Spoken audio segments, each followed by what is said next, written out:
asalaamaaleykum waa Sagata TV salaamaaleykum mbokki internet yi ñu ngi am mbégte ak contentement bu baax a baax di doxal yéen seen émission jotaayu dëkk bi di ci nuyu de passage suñu frère Mbaye Sagué bi nga xam ne si ne moom moo ko doon def donc ñu am tey jii ni benn grand invité di ko nuyu di ko ziar muy tonton Dame Gueye le président de l' association Bëgg Sagata donc tonton Dame ñu ngi lay nuyu. jërëjëf Mame Diarra maa ngi lay fay maa ngi fay aussi ñi nga àndal di rafetlu ñëw bi ngeen ñëw seet si ma am naa ci contentement bu baax a baax macha allah. d' accord merci beaucoup tonton Dame donc ñu ngi lay wax dalal ak jàmm ci sa émission bi nii di jotaayu dëkk bi su loolu jàllee ñu di la laaj vu que yow yaay président wu association Bëgg Sagata Bëgg Sagata boobu noonu ngeen xam ne si ne tudde ngeen ko seen association ñu lay laaj naka la juddoo ak lan la def si yéen. waaw macha allah question bi am na solo association bi naka la juddoo association bi ci benn groupe WhatsApp la juddoo et notre frère ñoo ngi remercier au passage Modou Kébé Diop moom moo defoon initiative bi ci benn groupe WhatsApp yamale woon ko nag ci benn groupe bu restreint mais dem nañ ba ci biir ñu intégré ñu ci ñun mag ñi parce que ñun Modou Kébé ñoo leen féete mag ñu intégré ñu ci ñun mag ñi bu mu waxee mag ñi mooy man Mbaye Donde Sarr ak sama génération du moins soppali ko def ko association boo xamante ne bii day œuvrer ci social ça date de 4 ans ba léegi Bëgg Sagata bi mu ngi loolu daal mooy historique bi. d' accord mbokki internet donc dafa mel ni Bëgg Sagata fi mu sosoo instant bi nii leer na ci suñu bopp donc buñ jugee ci loolu noonu ñoo xam ne tey jii nii ci gàmmu Sagata la ñu jugee te gàmmu bi laaj na frais gàmmu bi laaj nga leneen ak leneen te moom mooy président bi donc dañ koy poser la question bi nga xam si ne mooy bu fekkente ne mën nañu defal le bilan du gàmmu Sagata mu defal ñu ko. waaw xam naa nag defar leen bilan détaillé du yomb mais xanaa ma def benn briefing rek d'une manière générale. oui exactement. wax ne gàmmu gi aussi ku wax gàmmu ne dépense. dépense yi bari na trop plus ou moins daal war na noo dépenser plus de 4 millions. 4 millions yi nag y compris restauration yi bâche yi transport chaise ainsi de suite. mais yàlla dimbali nañu ak apport personnes ressources yi nekk ci dëkk bi mbootaay yi surtout nga xamante ne ñoom itam mbootaay yi ci dëkk bi yépp amul sans exception ñépp génne seen alal joxe macha allah ba ci section Dakar section Touba parce que Bëgg Sagata tamit dafa am ay section am na section Dakar am na section Touba am na section diaspora ba ci Sagata. Toutes les sections sans exception ñoom ñëpp aussi mobiliser nañ seen ay fonds andil ko Bëgg Sagata pour la réussite du gàmmu mais plus ou moins daal bu ma doon wax dépense yi dépensé nañ ci 4 millions et quelques. mais yoruma ay chiffres man duma trésorier. mais man ak ñoom ñoo toogoon di ko def damay bañ a trompé wu mais am na benn kii bu ma yor fii comment dirais-je. Attends un instant parce que maa ngi woon ak benn këyit dernière réunion bi ñu doon def noonu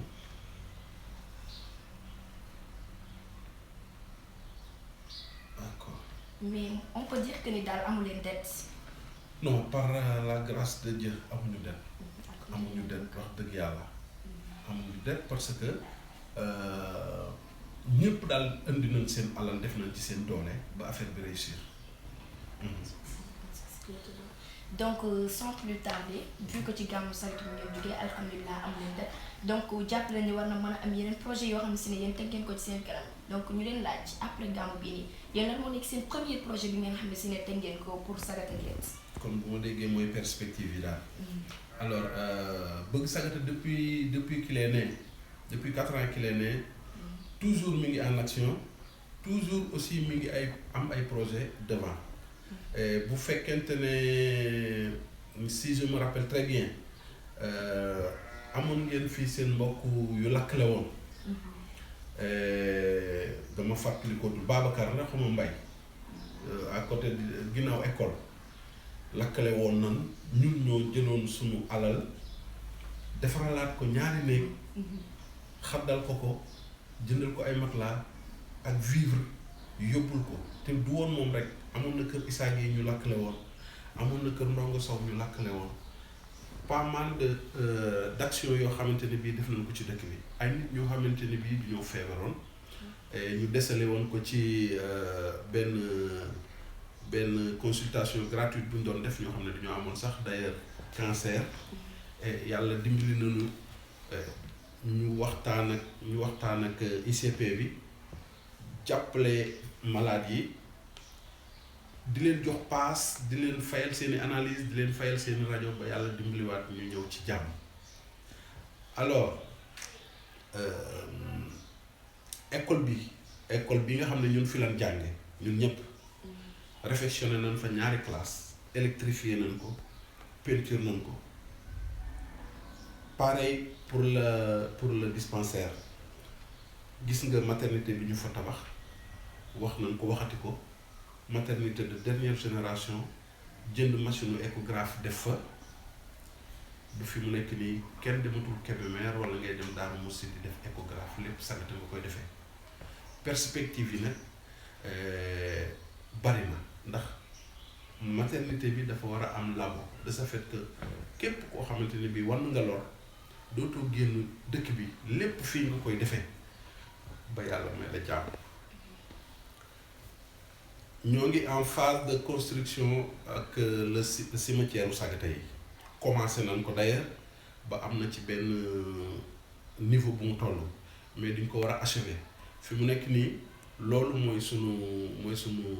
challenge mooy sunu perspective te bu ñu yàlla dimbalee incha allah dinañ àggale cimetière yi Al Azhar mi ngi fi benn école arabe war nañ koo tabax war nañ cee dugal suñu loxo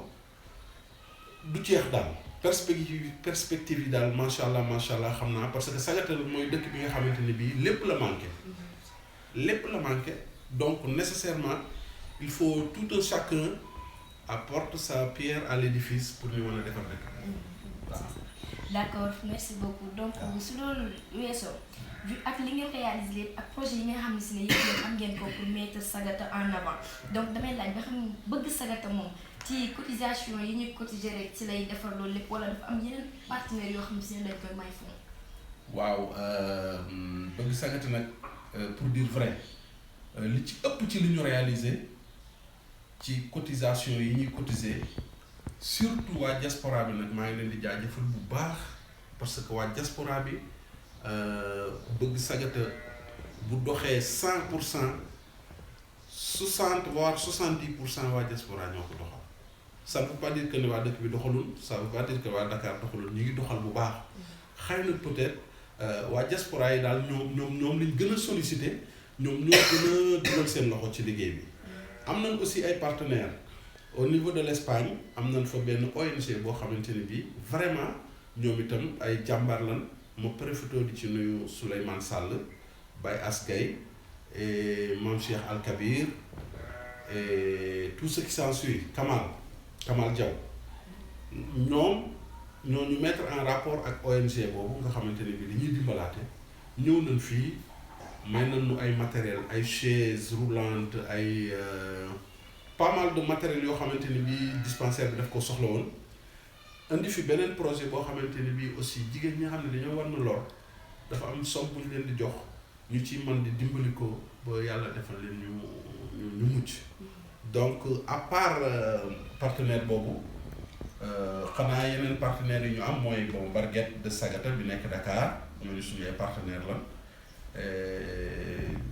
waaw li ci des ay cotisation la. exactement tonton Dame vu que tudd nga Barguette boobu noonu donc dama doon laaj ban lien carrément moom la bëgg Sagata am ak Barguette bi ngay wax. waaw xam nga Barguette man moo ma mag tur bi moo ma mag association bi nag moom fekke naa bi muy am récépissé ndax man ci acteur fondamental yi laa bokkoon lan laa bëgg a wax mooy ci ñu gënoon a jàmbaare ci Barguette boobu laa bokkoon Barguette bi nag suñu ay mag ñoo ko yoroon suñu ay nijaay danaa ci cité Serigne Gaye Amar Mass Cissé Papa Ablaye Diop génération boobu Alla Dieng mooy président bi dafa am jafe-jafe nag Barguet am na jafe-jafe bugguma ci dugg papay Ahmed mii président la ci woon mais comme ñoom ci seen biir daal xam naa dem nañ ba man bi ma gisee ni ma xamul dama génn peut-être ñeneen aussi génn mu des ci seeni loxo mais depuis boobu ak léegi nag xamaatuma ci dara lien bi ñu am nag ñoom suñu ay kilifa lan suñu ay mag lan suñu ay nijaay lan lu ñu xewle ñoom ñu ñëw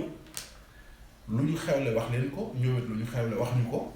yàgg na noo opéré nag wax dëgg yàlla parce que jumaa ji ngay gis ci dëkk bi jumaa ji Barguet boobu def na ci loxoom bu baax a baax a baax a baax doon nañ aussi xam naa boobu juddee ku leen ay xale ngeen bi ñuy am ndox mu naqari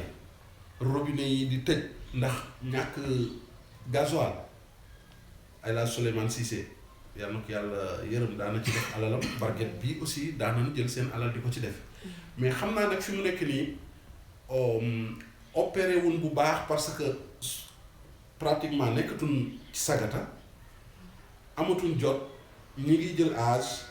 xam naa loolu la mais bëgg gi moom mi ngi fi bale mais ñun ak ñoom daanaka ñoo bokk ay objectif ci dëkk bi xam naa nag peut-être bon comme ñoo leen gën a nekk xale ñoo leen gën a am fugg bi te ñun ñoo ngi sur place te ñoom nekkuñu fi xam naa loolu mooy def rek différence bi waaw. D'accord. Merci beaucoup. Donc ñu lay laaj aussi yéen waa Bëgg Sagata lan mooy seen position ci la jeunesse de Sagata parce que tey jii nii bu ñu waxee c'est comme si que maanaam Bëgg Sagata ay mag rek ñoo ko enveloppé ay mag ñoo ko ëmb donc ñu doon laaj yéen lan mooy seen taxawaay tey jii nii ci jeunesse bi ak le pourquoi jeunesse bi ñoom figuré wuñu dans Bëgg Sagata carrément. waaw xam nga boo ne ay mag rek ñoo enveloppé Bëgg Sagata man damay wax ne mag c'est relatif ndax bon man ci ñi mag ci Bëgg Sagata laa bokk te man sama tranche d'âge peut-être ça tourne autour de 45 voire 50 ans donc boo nee mag pour man dafa relatif certes ñun ay mag lan mais am na ñu gën a mag mais ñun dañoo ubbeeku de telle sorte que à tout moment ñoo ngi def appel ci jeunesse su Sagata pour ñu ñëw jege instance de décision yi ñëw ñu ànd liggéey bi bu ko defee au fil du temps ñu ànd ci liggéey bi di ci ànd pour 1 an 2 ans 3 ans 4 ans yow da nga xam ne léegi am nga benn expérience boo absorbé boo xamante ni bii même yow xale bi suba wala ginnaaw suba war ngaa ñëw jël relais yi pour mën a doxal association bi donc man loolu kontaan naa ci trop pour xale yi juste ma féliciter aussi Sagata ci kanam parce que gis naa geste bu rafet bu ñu def ren ci màggalu gàmmu Sagata gi ñëw jël liggéey bi à bras le corps laaju ñu dërëm laaju ñu tànk liggéey ko ba ci yéen ji xale yu jigéen yi yéen a doon toggal comment dirais-je sunu ñi doon bâche ak ñi doon indi sonorisation bi ainsi de suite et loolu rafetlu naa ko trop mais xale yi ñun diñ leen a woo ba taay pour ñu ñëw ñun dañoo bëgg xale yi ñëw bu ñu ñëwee miin liggéey bi dugal seen loxo ci liggéey bi du jour au lendemain ñu jël association bi téye ko parce que ñun dëgg la kon mag ay mag la ndax mag ngeen ñu tudde dëgg la mais loolu daal bëgg nañ ko daal bu fekkente ne xale yi daal pare nañ pour ñëw jege ñu jox leen expérience bi nga xamante ne bi endossé nañ ko bu ëllëgee ñu mën a yor dëkk bi ñu mën a yor association bi te jàpp naa ne aussi di tabaxaat yeneen association bii nga xamante ni bii am na récépissé parce que Bëgg Sagata am na récépissé am na reconnaissance juridique mi ngi opéré xam nañ ko turam dem na fu nekk à travers le monde parce que gàmm gi moom foo nekk ci àdduna bi yaa ngi koy seetaan man jàpp naa ne loolu moo gën a yomb ñuy defaraat ay association yu bari te association yu bari yépp pour doxal Sagata la mais bu mag bee mag a mag kay nan ñëw jël ko dugal ci seen loxo bu ko defee booy puus rek muy dem. waaw man de d'accord comme ni ko waxee noonu. parce que maa ngi dégg sànq tudd benn association bu ñu naan Sagata ca kanam. léegi vu que ñoom tamit lu doxal dëkk bi moo leen tax a jug tey gis nañ leen ñi nga xam ne si ne yéenay mag ñi ni ngeen di doxalee ci biir dëkk Sagata vous avez fait pas mal de choses ici à Sagata comme maternité bi ngeen di wax les salles de classe ak aide sociale yi ngeen xam ne si ne yéen a koy def fii nii ci biir dëkk bi ñëpp teg ci seen bët donc tey jii nii ma lay laaj yow nan ngay xoolee tey xale yi Sagata ca kanam yooyu doonu ak ñoom tey soo leen doon jox ay conseils lan nga leen di jox fan la ñuy gën a mën a taxawoo ñoom. waaw xale Sagata ci kanam moom li ma leen di xoolee comme sama ay doom rek laa leen di xoolee di leen encourager di leen féliciter ci liggéey bu rëy boobu ñu liggéey te di leen wax ne bu ñu bàyyi nañu téye fi ñu téye baax na parce que daf cee am ñu xarañ sax ci technologie xarañ lool ci internet am ay liggéey yu rëy yu ñu def ci gàmm gi pour vulgariser ko. pour yokk buzz bi comme ni moo ko mën a waxee donc ku ci nekk am nga loo man ci Sagata ca kanam boobu donc ñoom ñi ngi sur la bonne voie nañ téye mu dëgër nañ ñëw jege jàpp ëllëg ñu jël yëf yi jox leen ñu yor ko bu boobaa ñoom du ñu bàyyi ay sage la ñu doon nekk ci seen ginnaaw bu ñu waree mobiliser xaalis ñu dem wuti xaalis andi teg leen rek ci yoon pour que dans le souci de bien parfaire. d'accord léegi tonton Dame donc dama lay laaj avant dernière question bi rek mooy que ba xam tey jii nii waa bëgg Sagata ñoom pare nañ pour def benn investissement au niveau de Sagata pour que jeunes yi nga xam ne si ne bari nañ fi am ñu liggéey tey jii nii ñu mën cee am luñ jàppee que ça soit mu nekk formation ay tool ak lu mën a doon rek. ok pare nañ pour wutal xale yi liggéey moom. absolument pare nañ pour wutal xale yi liggéey mais du ay tool parce que li ñu doon wax ne bëgg Sagata dafa am siège bu ñu war a alloué bu ñu war a jox le maire moo ñu ko war a jox xëy na bu ñu ko joxee siège boobu ñun mën nañ faa def ay activités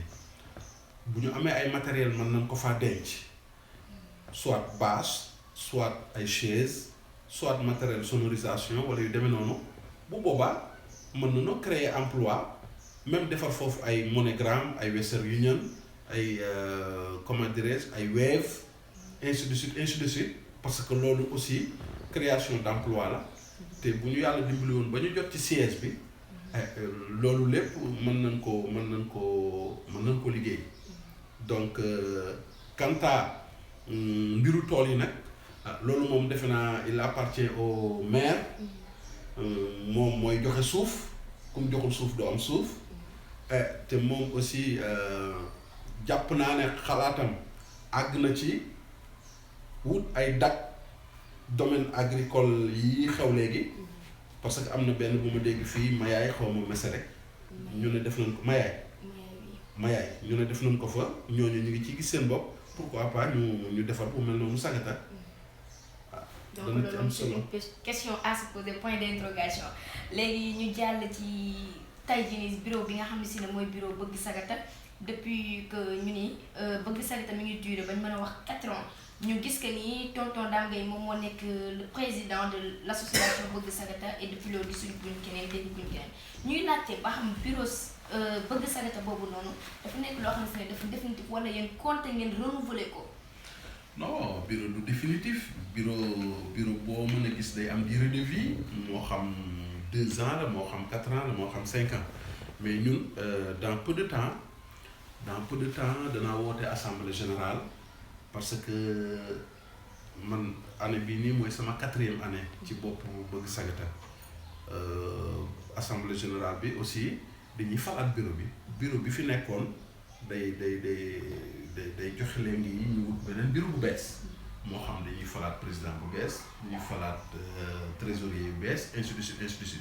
parce que affaire démocratie lay doon bu fekkente ne poste présidence bi am na ko soxla bu fekkente ne mënees naa def médiation ba voté lu am ñu waxtaan kenn bàyyi wala yee baax na au cas échéant ñu dem ci vote yi bu fekkente ne aussi yeneen postes yi la même chose mais li ci am solo daal mooy ku ci jël poste tamit nga assumer ses responsabilités xam ne joxuñu la poste bu ndaw destiné Sagata lañ la jox waaw. d'accord donc mën nañu wax ni mën nañu jàll ci dernière question bi nga xam ne si ne surtout sax moo war a doon jotaay bi vu que étudiants yi nga xam ne si ne ñoom ñoo jugee Sagata dem fenee di université bu Cheikh Anta Diop ñu leen woowee waa AMERCOSA amicale des élèves et étudiants ressortissants de la commune de Sagata ñu gis que ni tey jii suñu frères yooyu noonu dañoo am des problèmes de logement foofu noonu ñu nekk mooy seen appartement bi ñu am à Dakar ban bindaloon leen sax pour génne leen appartement boobu noonu ñu gis que ni yéen waa Sagata waa mise en demeure bi yéen waa Sagata bëgg Sagata donc yéenay parents yi yéenay frères yi yéenay nijaay yi ñu di leen laaj donc yéen lan mooy seen taxawaay ci loolu noonu ak lan ngeen ci xaar ak ban gis-gis ngeen ci am. waaw dans un passé récent parce que problème bi c'est un problème récurrent